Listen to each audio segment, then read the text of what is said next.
Nous sommes donc vendredi, on est le 3 Av Menahem, et nous sommes arrivés d'Av Kouf Mem de Shabbat. Kouf Mem, les 5 dernières petites lignes, donc les petites lignes de la page, 5 dernières, on est 2 points vers Osin Anumlin be Shabbat. On a dit dans la Mishnah, on fait Anumlin Shabbat. Alors le Gemara dit Tano Rabbanan, Osin Anumlin be Shabbat, ve'en Osin Anontit. On a le droit de faire Anumlin, mais on n'a pas le droit de faire Anontit. Et le Gemara explique c'est quoi ces deux produits. Ve'ezohi Anumlin, ve'ezohi Anontit. C'est quoi Anumlin, c'est quoi Anontit? Alors on explique, Anumlin, c'est Yain ou Dvash ou Pilpilin. C'est du mélange, du vin, du miel et du poivre. Anontit, c'est quoi? Yain Yashan ou Maim Tselolin ou Afarsemon. C'est du vin vieux, de l'eau et du Afarsemon.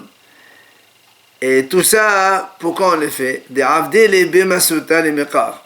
Il dit ça, c'est quand les gens ils ont pris leur bain, et comme c'est trop chaud, après, ils prennent ça et ils se rafraîchissent avec. Et donc, c'est pour ça que pour la lentite, c'est comme une sorte de soin médical, et donc on n'a pas le droit de le faire, alors que Anumlin, c'est mutar. Alors, dit Amar Rav Yosef, une fois, Rav Yosef raconte, j'étais derrière mon arba au bain. Il était donc au bain, je suis allé après lui. Et quand je suis sorti, il m'a servi donc un verre de ce fameux anantite, du vin, donc on a dit de l'eau et du afarsemon. Et j'ai ressenti donc le froid depuis les cheveux de ma tête jusqu'à l'angle de mon orteil. Et il a dit,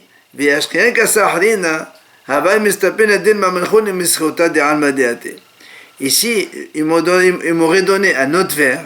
J'aurais eu peur peut-être qu'il m'aurait diminué de mes mérites dans le monde futur. Ça veut dire qu'il aurait mérité de mourir et s'il n'est pas mort, c'est parce qu'on lui a fait un S et donc on lui a enlevé ses mérites dans le monde futur.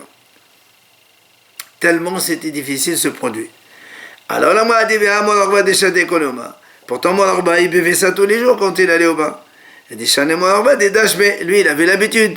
Quand il a l'habitude, donc c'est pour ça qu'il n'avait pas peur que ça lui fasse du mal. Matiti, nouvelle Mishnah. On n'a pas le droit de tremper une plante qui s'appelle heltit. On n'a pas le droit de la tremper dans l'eau tiède. Parce que c'est médical, c'est pour fabriquer donc quelque chose de médical. Aval, noten le Torah hometz. On a le droit de mettre ça dans du vinaigre. Maintenant, on dit ve'en sholin et akarshinin. On n'a pas le droit de les karshinin, c'est les cressons. En fait, on les met dans l'eau et on les plonge dans l'eau comme ça, la saleté elle flotte et on trie comme ça. C'est pour ça qu'on dit que c'est sur Shabbat. Velo shafinotan, et on n'a pas le droit non plus d'enlever les mauvaises herbes donc dans ces cressons avec la main. Aval noten le torah kvara ou le torah kalkala, mais on a le droit de les mettre donc dans un tamis ou dans une bassine et les déchets ils tombent de eux-mêmes. En kovrin et ateven bakkevara, on n'a pas le droit donc de prendre la paille et de la mettre dans un tamis, puisque on sépare donc la paille des résidus comme ça qui sont pas bons, et c'est évidemment borer. On ne le met pas dans un endroit qui est en hauteur pour que les choses, les mauvais, enfin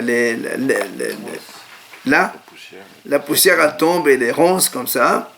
Aval notenhu bakevra, venoten le Torah evus.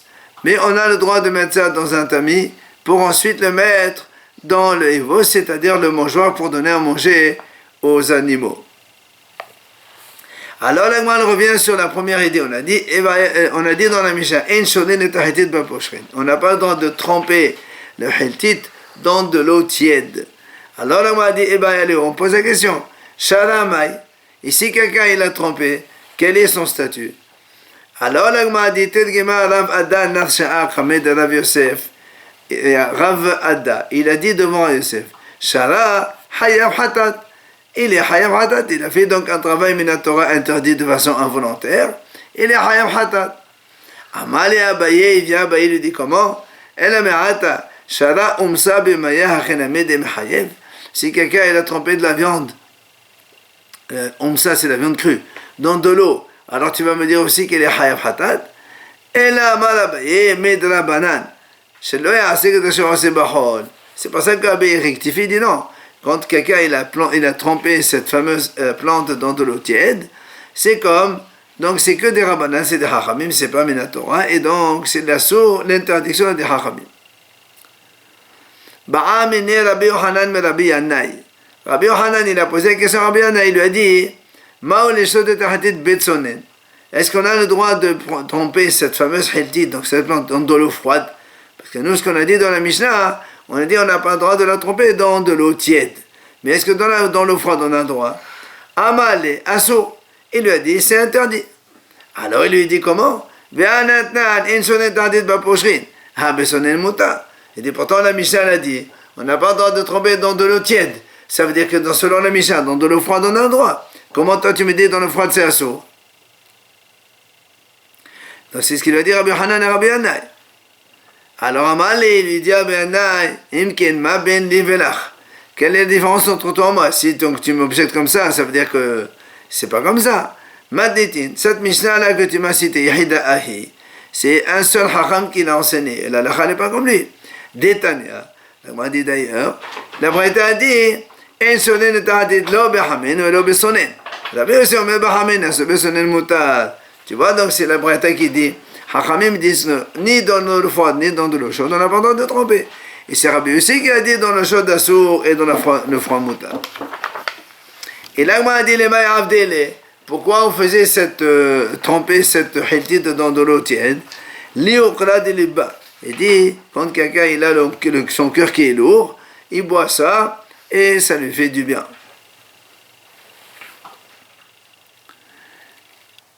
Viens la Gemara dit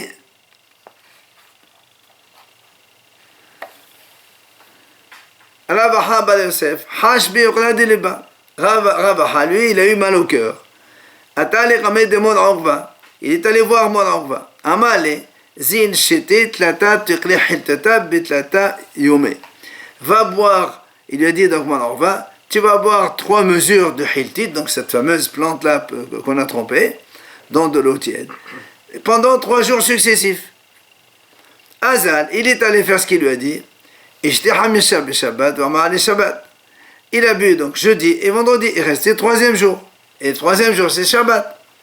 Les Safra, le Shabbat matin, il est allé au Beth Midrash. Il a demandé est-ce qu'il a le droit de tromper, c'est le 3e jour qu'il doit faire ce médicament pour lui. Amrole, Tana deve Ravada, ve Amnela Tana deve Mor Baravada. Il nous dit on a enseigné dans les Shiva de Ravada ou de Mor Baravada. Shote Adam Kavu Kabaim Beno Hoshesh. Il a dit qu'il a le droit de boire comme cela. Il peut boire même Kav ou 2 Kavim. Il ne craint rien. Amaleo, les de la Ramale. Il dit si c'est pour boire, c'est pas ça. Je ne suis pas venu poser une question pour ça. Ma question elle est est-ce que j'ai le droit de tremper aujourd'hui cette herbe dans de l'eau tiède pour que je puisse boire mon 3e jour? Amaleo, Rafia Baravin. Il vient Rafia, il répond. Il leur dit l'histoire s'est passée avec moi. Je suis parti demander à Ravada. Il ne savait pas répondre. Je suis parti voir demander à Ravuna. Il m'a dit. Voilà ce qu'il a dit Rav.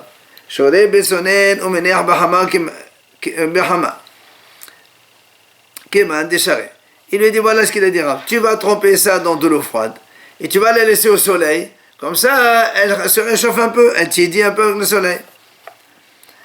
Alors là, on m'a dit Keman Décharé, il m'a dit comment? Est-ce que Rav il a autorisé comme l'avis de Rabbi Yosef que nous on a dit, ni dans le froid ni dans le chaud, c'est moutard, comment lui il a autorisé?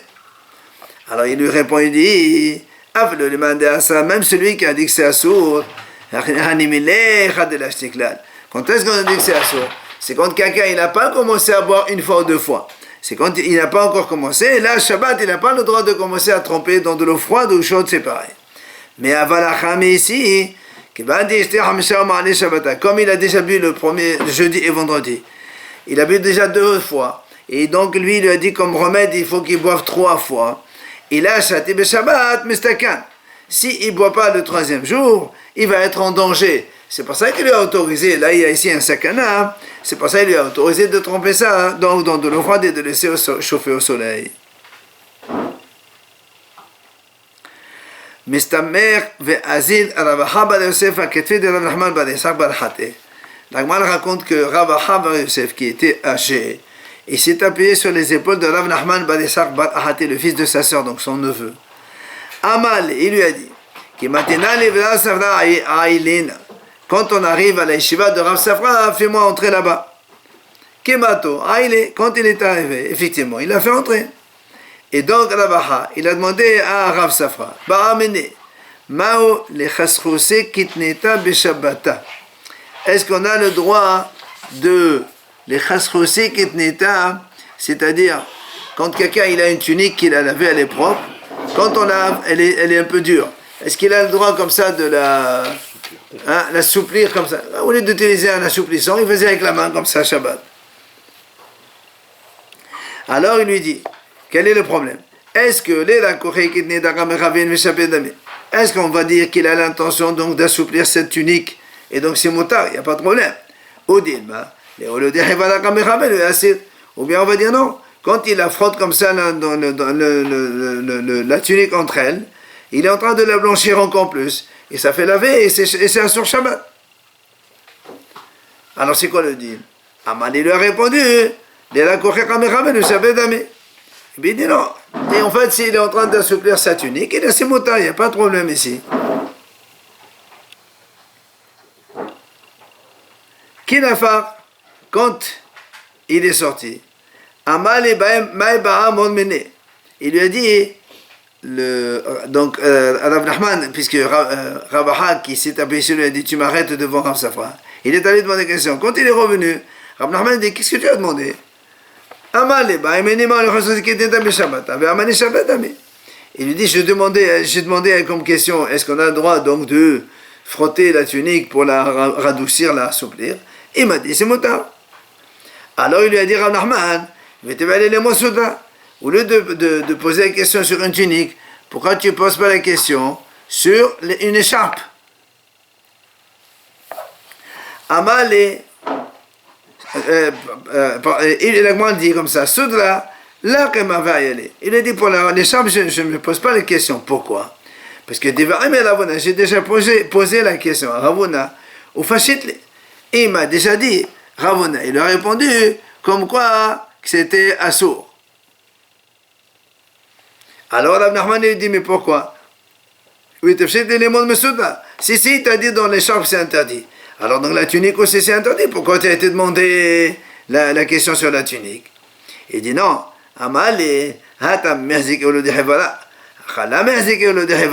Il dit non, c'est pas pareil. Quand une écharpe on la frotte comme ça, c'est sûr qu'on est en train de c'est comme on la blanchit. C'est pour ça que c'est assourd. Mais ici pour la tunique, c'est pas le cas. C'est pour ça qu'il m'a répondu que c'est motard. Amar Rav Hasda. Il a dit Rav Hasda. Haïkitnita, donc, cette tunique. Mishal Folededa. Mekania Share. Kania Memena Asur. Il dit quand avant, ils avaient. Ils étendaient le linge. Comme nous, on a les porte-manteaux aujourd'hui. Donc on prend un cintre, voilà, merci. On mettait donc la tunique accrochée au cintre.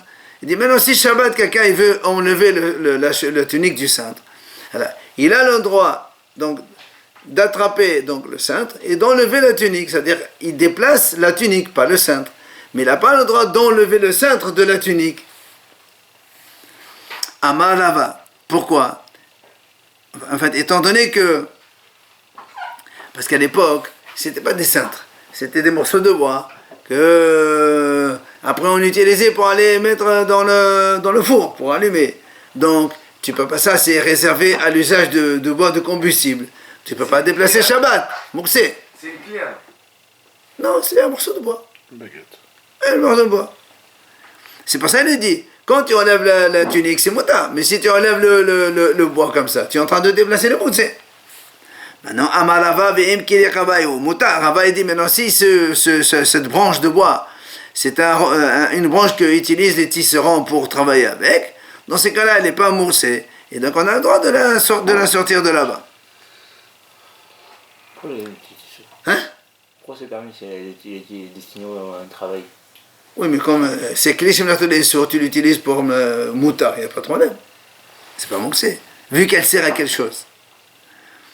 Amal Abhazda, il a dit Abhazda, Hay kishta diarka. Quand on achète, donc on a un bouquet de légumes. Et oui, là, assour. Si c'est apte à être mangé par les animaux, c'est mouta de déplacer. Et si c'est pas apte à être mangé par les animaux, donc c'est moussé, on n'a pas le droit de déplacer. Amal Abhayab Adashamad, Hay taliab de Vesra, Shalil Tatole, de Chavare Asir. Il dit Rav Hayab Adashi, il a dit comme ça. Donc de la viande qui est suspendue, parce qu'avant, pour protéger les animaux des bestioles et tout ça, on est suspendu sur une corde, comme une corde à linge. Alors il dit comme ça, quand on a mis de la viande comme ça, en général, comment on la conserve? C'est dans le sel. Alors tu as le droit de la déplacer Shabbat. Pourquoi? Parce que rappelez-vous, on a dit que la viande crue, elle est mangeable. Mais par contre, si c'est du poisson, là on n'a pas le droit de déplacer, parce que le poisson cru n'est pas mangeable. Amal Avratina. Maintenant, Hakami vont nous donner quelques enseignements qui n'ont rien à voir avec ça, mais plusieurs enseignements différents. Il a dit à Avratina, celui qui va s'allonger dans un lit où normalement il y a un couple qui dormait là-bas, qui est là, chez le chat. C'est comme si il se mettait sur le ventre d'une femme. Donc ça veut dire que ça va lui amener des mauvaises pensées. Il se rappelle, dans celui-là, il dormait tel monsieur avec sa femme. Et donc, c'est pas bien. Et là, il m'a dit, c'est pas vrai. Quelqu'un, il peut s'allonger, c'est pas un problème. Mais Rav Hazda, il a dit comme ça. Quand un disciple de Torah, il veut acheter des légumes, parce qu'avant, il vendait les légumes en bottes. Alors, il dit, Lisbin Alicha. Il achète des bottes, mais les légumes qui sont plus longs. Pourquoi? Il dit Kisha. Parce que tous les bouquets de légumes ou les bottes de légumes, elles ont la même épaisseur. C'est-à-dire, ils mettent le même nombre au niveau épaisseur. Donc, tu gagnes la longueur des feuilles, quoi. Encore Rav Hazda, il nous enseigne.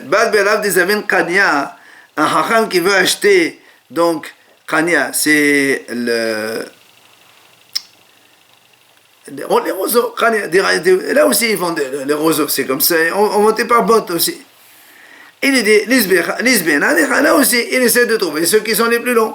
Tona qui tona, parce que l'épaisseur est la même pour tous. Mais là, tu gagnes la longueur. C'est pour leur apprendre, donc c'est bénéficier des choses, quoi. Il a dit Rav Hazda.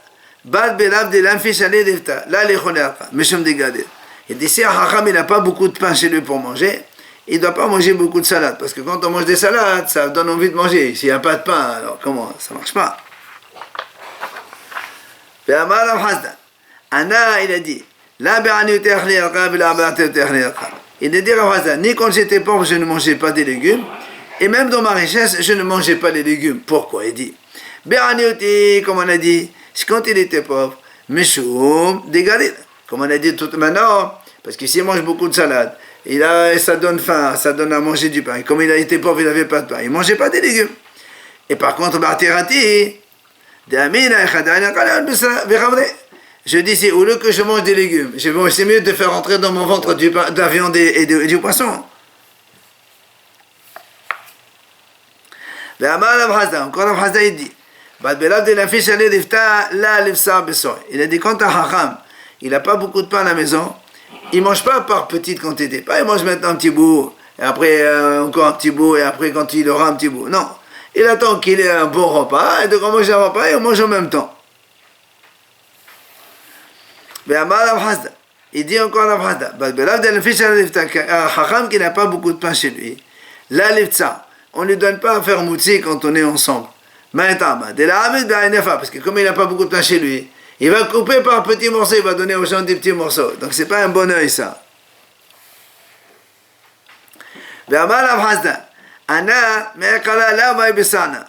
Au début, quand j'étais pauvre, je ne faisais pas le moussi.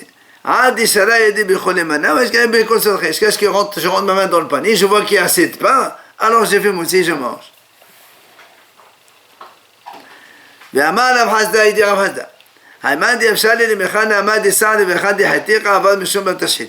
Celui qui a la possibilité de manger du pain d'orge, et à la place il mange du pain du blé. Le pain du blé c'est plus cher évidemment.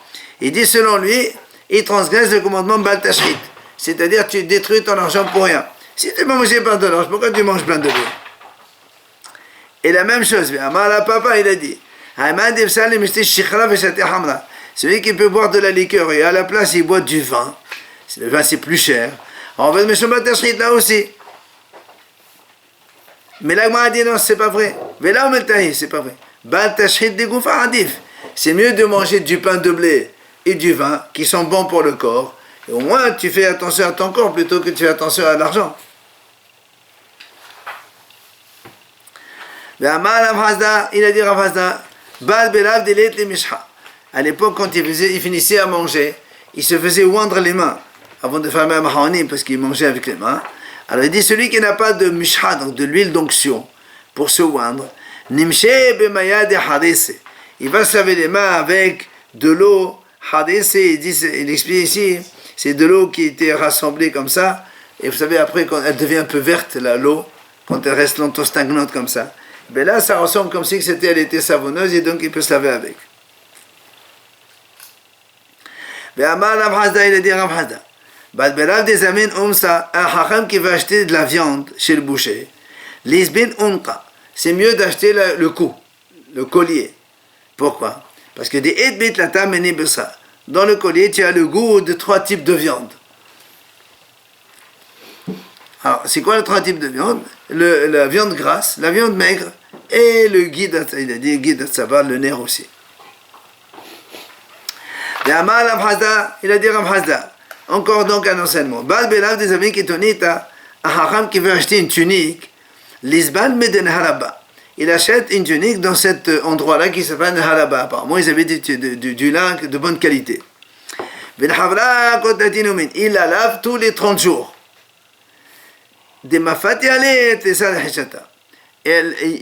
Ainsi, cette tunique, elle va se maintenir pendant 12 mois. Il peut la garder 12 mois.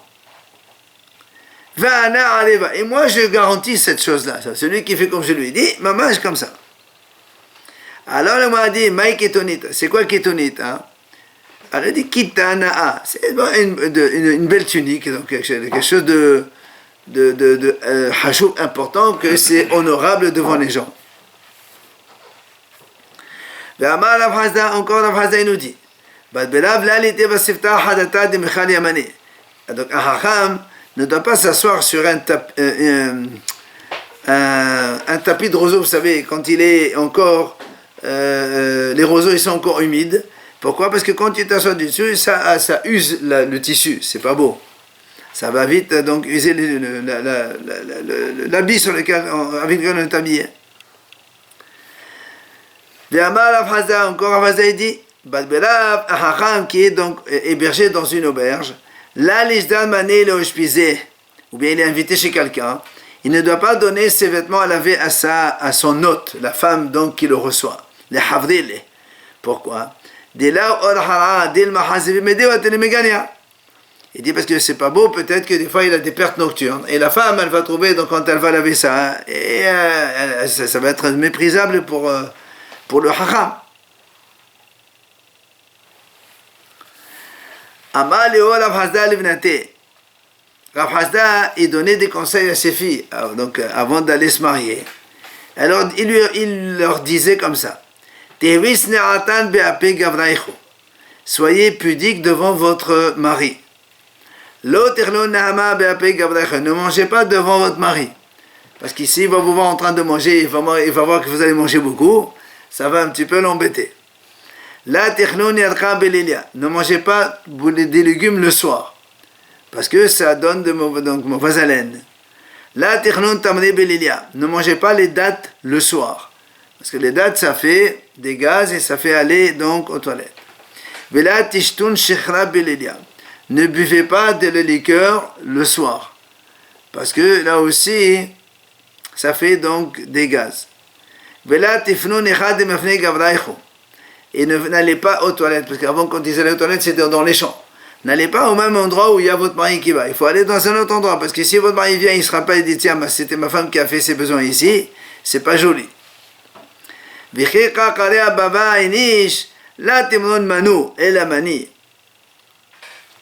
dit quand quelqu'un il tape à la porte, ne dites pas qui c'est celui-là.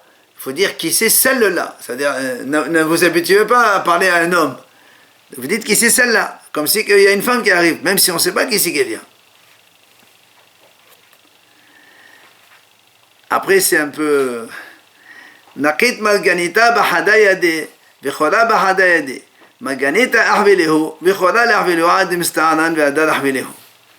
Bon, il leur dit quand vous faites la relation avec votre mari, vous tenez vos seins d'une main et la partie intime de l'autre main. Et quand il veut commencer donc la relation, ben vous lui présentez vos seins, mais la partie intime, vous le laissez un peu se faire désirer, comme ça après il a envie de vous. Point. Après, on continue avec donc ce qu'on a dit dans la Mishnah, En sholin et takas shinin. On a dit on n'a pas le droit de tremper les cressons dans une casserole avec plein d'eau. Après, donc tout ce qui est déchets, ça flotte. Ça fait qu'on a utilisé l'eau pour faire trier ces Shabbat assour. Et par contre, on a dit, on a le droit de mettre ça dans un tamis. Il vient, Matiti, la Gemara nous dit comme ça, notre Mishnah, elle ne marche pas comme ce Tana-là, qu'on va voir maintenant. Qu'est-ce qu'il a dit le Tana d'Etania? Rabbi Elazar ben Arvomer, et lui, Rabbi Elazar dit, on ne touche pas du tout le tamis le jour de Shabbat. Alors que dans la Mishnah, on a dit, on a le droit de mettre ça dans un tamis, ce qui tombe seul, il tombe seul. Lui, il dit, non, on ne touche pas ça. Matiti, nouvelle Mishnah. La Mishnah dit Godfin milifne hapatam ou masalekin lesdadin mepene hariay devri Rabbi Dosa v'hachamim osrin. La Mishnah dit comme ça, on a le droit Godfin milifne hapatam, c'est-à-dire quand on a le mangeoire du taureau, il est en train de manger et on est en train de l'engraisser. Pendant le Shabbat, on n'a pas le droit de Godfin, c'est-à-dire on enlève les poussières, les cailloux, tout ça. On n'a pas le droit de faire ça.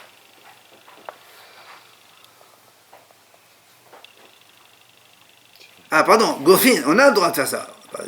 On a le droit pour que l'animal il puisse bien manger, parce que s'il voit plein de cailloux, plein de choses dans son mangeoire, ça va le dégoûter, il ne va pas manger. Comme nous, on veut l'engraisser, alors on a le droit de faire ça, c'est pas grave. C'est pour le besoin de l'animal pour qu'il mange. Et la deuxième idée, c'est-à-dire quand on a mis donc de la paille devant un animal en train de manger, eh bien si on voit qu'il y a trop, on peut enlever un petit peu de peur que l'animal il va faire ses gros besoins dessus et il va tout salir. Alors on enlève un petit peu, on pousse. Mais Hachamim ils disent non, c'est assourd.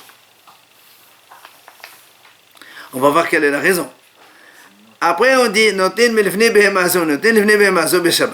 on a le droit, s'il y a 2 ou 3 animaux qui mangent, on a le droit de prendre du manger d'un animal pour le mettre devant un autre.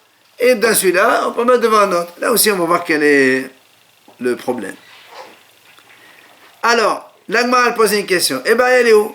La banane, elle est chaplirée ou elle s'est fait appliquer? Parce que nous, dans la Mishnah, on a donné 2 idées. On a dit, on a le droit d'enlever toutes les poussières et les cailloux devant le mangeoir, donc, d'un taureau. Et on a dit après, deuxièmement, on enlève le trop de paille qu'il y a devant l'animal pour ne pas qu'il le salisse avec ses besoins. Et après, Hachamim, ils ont dit ça. Nous, on a dit ça, la Mishnah a dit selon Rabbi de ça, les deux, on a le droit. Et après, Hachamim, il dit c'est assourd. Alors, on a dit, Hachamim, qu'on disait c'est assourd. C'est sur le premier cas, le deuxième ou sur les deux? C'est ce que l'Agma a dit. Rabbanan, Hachamim, Alisha appliqué. Est-ce qu'ils sont Hortim sur la première idée? Ou à s'est fait appliquer ou sur la deuxième? Ou à Talmaï appliqué ou sur les deux? Tashema, Viens le ramener ici donc une braïta qui va donner la réponse. C'est-à-dire, Haramim omrim, ehadze ve'ehadze lo yisalekenu lisdadin. Donc la braïta dit comme ça, Haramim ils disent, que ce soit cela ou que ce soit cela, eh bien on n'a pas le droit de mettre la paille de côté. C'est-à-dire aussi bien pour le mangeoire donc d'un bœuf que on n'a pas le droit donc d'enlever les poussières et les cailloux, tout ça. Et l'autre aussi, on n'a pas le droit donc déblayer devant un animal pour ne pas qu'il salisse la paille. Donc ça veut dire que c'est dans les deux cas que les haramim, ils ne sont pas d'accord. Amar Rav Hazda. Il vient à Rav Hazda, il dit, tu sais, la mahloket qu'on a vu dans cette Mishnah entre les haramim et Rabbi Dossa, c'est be'evush shel qadra. C'est quand la paille qu'on a mis à manger, on l'a posée sur la terre, sur de la terre. Parce que là-bas, justement, c'est quoi le problème? C'est que quand on déblaye, on risque après d'aplanir le sol. Et ça, c'est assourd. Aval be'evush clé devrait à kol muta. Mais si la nourriture de l'animal était dans un ustensile, dans un récipient, là, tout le monde est d'accord, il n'y a aucun problème, il n'y a aucune crainte. Alors, là, m'a dit, je ne comprends pas. Tu m'as dit que si c'était sur le sol, sur de la terre, c'est mahloket. Il me dit, quoi, il y a quelqu'un qui autorise sur de la terre, il y a quelqu'un qui autorise d'enlever ça. Elle est en train d'aplaner le sol. C'est pas ça que la Gemara rectifie. Si tu veux dire, voilà comment il faut dire. Justement, la marloquette, elle est donc, quand le manger, il est dans un récipient. Que il a dit, le récipient, il n'y a aucun problème, Rabbi Dossa dit c'est moutar. Mais le Hachamim, il dit c'est assourd parce que aujourd'hui tu es sur le récipient, demain tu es sur la terre et tu risques de aplanir le sol. Mais, mais quand c'est sur le sable, tout le monde est d'accord que c'est assourd de déblayer parce que justement on craint de ne pas faire donc aplanir le sol. Après on a dit on a le droit de prendre donc du manger d'un animal pour le mettre devant un autre animal.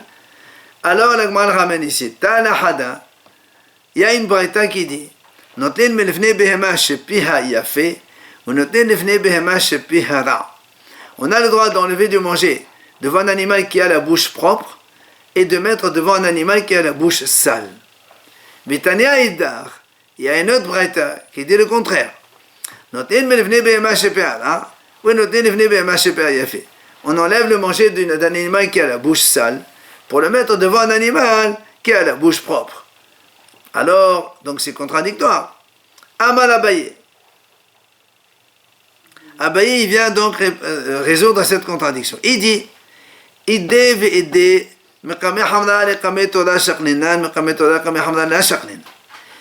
tu sais, tout le monde est d'accord que quand la nourriture est devant un âne, on va la mettre, on la prend de chez l'âne pour la mettre devant un bœuf, on a le droit de le faire. Il dit parce que l'âne, quand il mange, il est propre. Donc tu peux lui donner de la paille qui reste devant un bœuf. Mais par contre, mais le taureau, quand il mange, il bave trop. Alors, c'est dégoûtant. Après, quand tu prends chez le taureau, tu mets chez l'âne il ne peut pas manger, c'est dégoûtant. Alors là, on n'a pas le droit de le faire. Alors, comment tu expliques dans la braïta? Il dit, la braïta qui a dit, on a le droit de prendre donc d'un animal qui a la bouche propre, on parle d'un âne. Que lui, il n'a pas d'élite, il n'a pas de bave. Donc, tu peux prendre de la nourriture chez lui. Et on met devant un animal qui a donc la bouche sale, c'est-à-dire qu'il a beaucoup de bave, c'est la vache. Quelle est la de bave? Maintenant, donc ça c'est compréhensible. Maintenant, comment tu expliques le cas contraire? Tu as dit on a le droit de prendre donc de la nourriture devant un animal qui a la bouche sale. Et on a dit que de l'âne vers la vache on peut. Mais comment tu me dis qu'on peut prendre de la vache chez l'âne? On vient de dire maintenant que c'est non. Il dit non, ici on parle on parle d'un âne qui est sale, voilà. Et il n'est pas propre. C'est pour ça qu'on n'a pas le droit de prendre chez lui pour mettre devant la vache. Maintenant,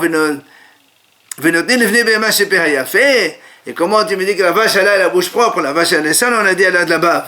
Il a dit non, là-bas, c'est-à-dire que cette vache elle est un peu plus propre, et donc c'est pour ça que ça va dans les deux sens aussi. Hein? C'est pas la même chose. Là-bas, l'âne c'est toujours propre, et la vache elle est toujours sale avec la bave. Mais là, on parle d'un cas où il y a un âne qui est sale, et il y a une vache qui est propre. Ça peut exister. Maintenant, on commence juste la nouvelle Mishnah. La Mishnah elle dit si quelqu'un il veut dormir, il trouve de la paille sur son matelas. Or la paille en général c'est fait pour faire du feu, donc, etc. Alors comment il veut dormir? Il n'a pas le droit de l'enlever avec ses mains. C'est mouxé. Alors qu'est-ce qu'il fait? Il enlève avec son épaule, son pied, parce que le mouxé, on a le droit de le déplacer avec son corps, c'est pas un problème. Maintenant, et si cette paille-là, c'était mangeable par les animaux, alors il a le droit de prendre avec la main, il le donne aux animaux, c'est pas un problème. Ou encore, ici, lui-même, cette paille-là, il le sert comme matelas, puisqu'il a déjà mis un drap dessus, et donc maintenant il y a un petit peu de base comme ça. Alors là, il a le droit d'aplatir, c'est pas un problème, puisqu'il a lui-même réservé à cet effet, donc c'est pas mouxé. Machbesh shel ba'alei batim matirin, aval lo kovshin. Il dit comme ça.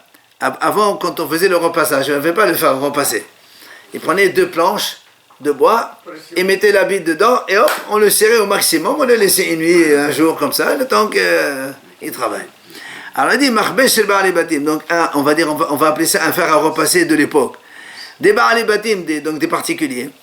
Shabbat, on a le droit, si on a mis un habit vendredi pour se repasser, on a le droit d'enlever les 2 planches pour tirer l'habit et le mettre, c'est motard. Mais par contre, on n'a pas le droit de mettre un habit Shabbat et le coincer entre 2 planches pour le repasser. Maintenant, Veshel Kovsin, lo igarbo.